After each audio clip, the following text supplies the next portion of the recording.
आज हम लोग डिस्कस करने जा रहे हैं कि मोज़ले लॉ क्या होता है। देखें, पिछले लेक्चर में हम लोगों ने पढ़ा होगा कि मेंडलीव पीरियोडिक टेबल क्या था और मेंडलीव का जो पीरियोडिक लॉ था वो क्या था। तो वहां पे हम लोगों ने पढ़ा था कि जो मेंडलीव ने अपना पीरियोडिक लॉ दिया था वो बेसिकली डिपेंड था एटॉमिक मास पर। किस पे डिपेंड था? एटॉमिक मास पर। और उन्होंने क्या कहा कि किसी भी एलिमेंट की जो फिजिकल और केमिकल प्रॉपर्टी होती है वो डिपेंड करती है उसके एटॉमिक मास पर। यानी जो एटॉमिक मास होता है वो पीरियोडिक फंक्शन होता है किसी भी एक एलिमेंट का। अब यहाँ पे बात हो रही है मोज़ले लॉ का। मेंडलीव के बाद मोज़ले आए। मोज़ले ने क्या किया कि उनकी जो बेहतरीन तरीके से उस वक्त बहुत ही फेमस था लॉ मेंडलीव का, तो उसको फेल कर दिया। उन्होंने क्या किया कि एकदम ठंडा सा पानी डाल दिया उनके ऊपर। अब देखिए हुआ क्या, मोज़ले ने कहा कि जो किसी भी एलिमेंट की फिजिकल और केमिकल प्रॉपर्टी होती है, जो कोई भी हमारे पास एलिमेंट होगा उसकी फिजिकल और केमिकल प्रॉपर्टी जो होती है वो डिपेंड करती है उसके एटॉमिक नंबर पर, ना कि मास पे। किस पे डिपेंड करती है? एटॉमिक नंबर पर डिपेंड करती है। तो इसी को हम लोग मोज़ले लॉ बोलते हैं। क्या है? According to this, the physical and chemical property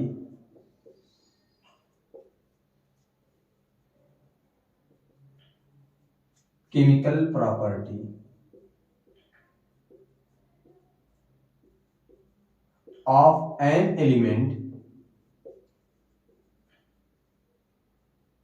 depends on atomic number।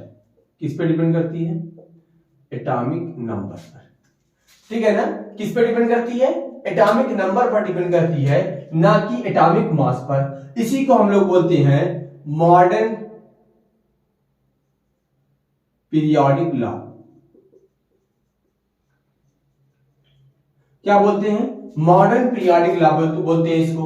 अच्छा, मॉडर्न पीरियोडिक लॉ इसलिए बोलते हैं क्योंकि इसी के बेस पे मॉडर्न पीरियोडिक टेबल बना था, तो इसको हम लोग मॉडर्न पीरियोडिक लॉ बोलते हैं। दूसरी चीज और देखिए, यहां पे जो इसको अगर एक और वर्ड में डिफाइन करें तो देखें, atomic number is the periodic function of an element.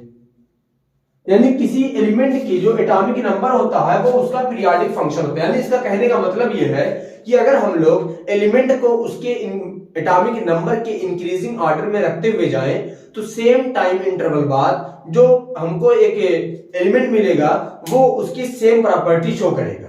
देखिए, तो आप लोगों ने देखा होगा जो हम लोग पीरियोडिक टेबल आज तक पढ़ते हैं वो मॉडर्न पीरियोडिक टेबल है। उसको हम लोग बोलते हैं मॉडर्न मेंडलीव पीरियोडिक टेबल या long form of periodic table बोलते हैं। वो इसी बेस पे बना, इसी लॉ के बेस पे बना है। मेंडलीव का जो लॉ था उसको अगर हम लोग एक फार्मूला देखें, mu is equal to A Z minus B. देखिए, ये मेंडलीव लॉ का फार्मूला था। यहां पे म्यू क्या है? म्यू जो है वो फ्रीक्वेंसी है। क्या है? फ्रीक्वेंसी है। ए और जो बी है वो एक कांस्टेंट है। क्या है? कांस्टेंट है। और जो z है वो एटॉमिक नंबर है। क्या है? एटॉमिक नंबर है। तो बेसिकली ये मोज़ले का लॉ था और इसी के बेस पे मेंडलीव का मॉडर्न पीरियोडिक टेबल भी बनाया गया। देखिए, मॉडर्न पीरियोडिक टेबल की कुछ खास बातें। मॉडर्न पीरियोडिक टेबल में दो टाइप की डिवाइड किया गया, एक हॉरिजॉन्टल और एक वर्टिकल कॉलम। किसमें? हॉरिजॉन्टल और वर्टिकल कॉलम में डिवाइड किया गया। हॉरिजॉन्टल कॉलम को हम लोग क्या बोलते हैं? पीरियड बोलते हैं, जबकि वर्टिकल कॉलम को हम लोग क्या बोलते हैं? ग्रुप बोलते हैं। क्या बोलते हैं? ग्रुप बोलते हैं। देखें, अब पीरियड में हम लोग आ जाए तो पीरियड में देखें जो मेंडलीव जो मॉडर्न पीरियोडिक टेबल है उसको 7 पीरियड में डिवाइड किया गया है। कितने पीरियड में? 7 पीरियड में डिवाइड किया गया है। अब देखें 7 पीरियड में देखें, जो फर्स्ट पीरियड होगी, जो फर्स्ट पीरियड है उसको हम लोग बोलते हैं वेरी शॉर्ट पीरियड। क्या बोलते हैं? Very short period. Very short इसलिए बोलते हैं कि उसमें जो एलिमेंट होती हैं ओनली 2 एलिमेंट, ओनली 2 एलिमेंट, सिर्फ 2 एलिमेंट होते हैं। उसके बाद देखें सेकेंड एंड थर्ड को, सेकेंड और थर्ड पीरियड को देखेंगे, जो ऐसे ऐसे लाइन बनी होगी अब देखेंगे तो उसको हम लोग सेकेंड और थर्ड पीरियड में देखेंगे, उसको हम लोग बोलते हैं शॉर्ट पीरियड। क्या बोलते हैं, शॉर्ट पीरियड बोलते हैं। शॉर्ट पीरियड इसलिए बोलते हैं कि इसमें जो एलिमेंट होते हैं वो सिर्फ 8 एलिमेंट होते हैं। कितने एलिमेंट होते हैं, 8 एलिमेंट होते हैं। शॉर्ट पीरियड में 8 एलिमेंट, वेरी शॉर्ट पीरियड में 2 एलिमेंट। उसके बाद फिर आता है लॉन्ग पीरियड, यानी जो उसके बाद आता है 4th एंड 5th जो पीरियड होता है उसको बोलते हैं लॉन्ग पीरियड। कौन सा पीरियड, लॉन्ग पीरियड। उसमें आते हैं 18 एलिमेंट। कितने आते हैं, 18 एलिमेंट आते हैं। उसके बाद देखें फिर हम लोग 6th एंड 7th पीरियड में, 6th और 7th पीरियड में होती हैं 32 एलिमेंट। 32 एलिमेंट में देखेंगे आपको एक मिलेगा लेंथेनाइड सीरीज और एक मिलेगा एक्टिनाइड सीरीज। कौन सी सीरीज, यानी 4F सीरीज और 5F सीरीज, वो 6th और 7th पीरियड में है, लेकिन उसको निकाल के हम लोग पीरियड टेबल में उसके नीचे रखते हैं क्योंकि वो F ब्लॉक का है और ये बेसिकली D ब्लॉक में आता है, जो ये सब एलिमेंट होती हैं 32 एलिमेंट में, इसीलिए उसकी प्रॉपर्टी मैच नहीं कर रही थी, इसीलिए उसको बाहर रख दिया गया। तो इसको वेरी लॉन्ग बोलती है। क्या बोलती है इसको, वेरी लॉन्ग पीरियड बोलती है। ये हो गया वेरी लॉन्ग पीरियड। तो very long period, short period, very short period, long period. तो आप लोगों को क्लियर हो गया होगा कि ये मेंडलीव का जो मॉडर्न पीरियड टेबल था वो उसको इस तरीके से क्लासिफाई किया गया। अब बात कर लेते हैं ग्रुप की। देखिए यहीं पे बात कर रहे हैं हम लोग ग्रुप की। उसमें ग्रुप क्या था, उसको 8th ग्रुप में बांटा गया था, वो भी किससे, फर्स्ट से लेके 8th तक 8th ग्रुप में बांटा गया था। और उसमें एक आया था लास्ट में जीरो ग्रुप। जीरो ग्रुप को क्या बोलते हैं हम लोग, नोबेल गैस बोलते हैं। कौन सा बोलते हैं, नोबेल गैस बोलते हैं। और यहां पे देखें जो 8th एलिमेंट ग्रुप है, 8th group and zero group, सिर्फ इसको क्या हुआ, 8th और जीरो ग्रुप को किसी और सब ग्रुप में डिवाइड नहीं किया गया। नो डिवीजन ऑफ एनी सब ग्रुप। इसको सिर्फ 8th और जीरो ग्रुप को किसी और ग्रुप में डिवाइड नहीं किया गया, जबकि और अदर ग्रुप को ए और बी सब ग्रुप में डिवाइड किया गया। आप देखते होंगे first A, first B, second A, second B, बोल देखते हैं ना।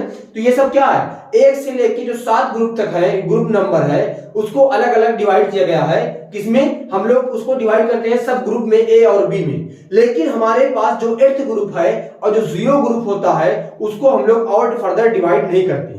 यहां पे एक चीज और देखें आपको, अगर हम लोग देखें तो जो हमारे पास 8th और जीरो ग्रुप है उसको हम लोग क्या बोलते हैं, डिवाइड नहीं किए हैं। अब यहाँ पे जो हमारे पास एलिमेंट होगा, ये जीरो ग्रुप में जानते हैं कि नोबेल गैस होता है, अब जबकि फर्स्ट और सेकंड में होता है, फर्स्ट ए और सेकंड ए में। ये आगे हम लोग बात करेंगे फिर से इसमें। फर्स्ट ए और सेकंड ग्रुप जो होता है वो हम लोग जानते हैं कि अल्कली मेटल और अल्कली अर्थ मेटल होता है, अल्कली और अल्कलाइन अर्थ मेटल होता है। इसकी बात हम लोग आगे करेंगे। तो यहाँ पे हम लोगों ने देखा लॉन्ग पीरियड वाला जो ग्रुप होता है, यानी जो मॉडर्न पीरियड टेबल है, उसमें अब क्या हुआ था, 7 पीरियड थे, उसको हम लोगों ने कैसे कैटेगराइज किया। उसके बाद जो ग्रुप थे वो बेसिकली हम लोगों ने कहा था कि उसको 8 ग्रुप में और एक जीरो ग्रुप, उसको सॉरी 8 ग्रुप में उसको डिवाइड किया गया था। और उसके बाद उसमें जो जीरो ग्रुप था, 8th ग्रुप और जीरो ग्रुप जो था, उसको सब डिवाइड नहीं किया गया। लेकिन जो फर्स्ट और सेकंड ए है, सॉरी जो हमारे पास फर्स्ट से लेके 7 तक है, उसको सब ग्रुप में डिवाइड किया गया है। ठीक है ना।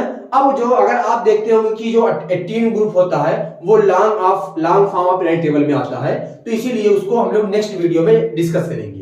तो आज हम लोगों ने देखा कि मोज़ेले का पीरियड टेबल क्या था, मोज़ेले का जो पीरियडिक लॉ क्या था, और उसके बाद मॉडर्न पीरियडिक टेबल क्या था। और मॉडर्न पीरियडिक टेबल जो है वो मोज़ेले लॉ के बेस पे बना है, इसीलिए मैंने इसको कहा था कि हम लोग इसको क्या बोलते हैं, मॉडर्न पीरियडिक लॉ बोलते हैं। तो आई होप आप लोगों को इतनी बात तो समझ में आ गई होगी कि मोज़ेले लॉ क्या है, मॉडर्न पीरियडिक टेबल क्या है, मॉडर्न पीरियडिक लॉ किसे कहते हैं। तो आप लोग पढ़ते रहें, मिलते हैं एक नई वीडियो के साथ। Thank you for watching.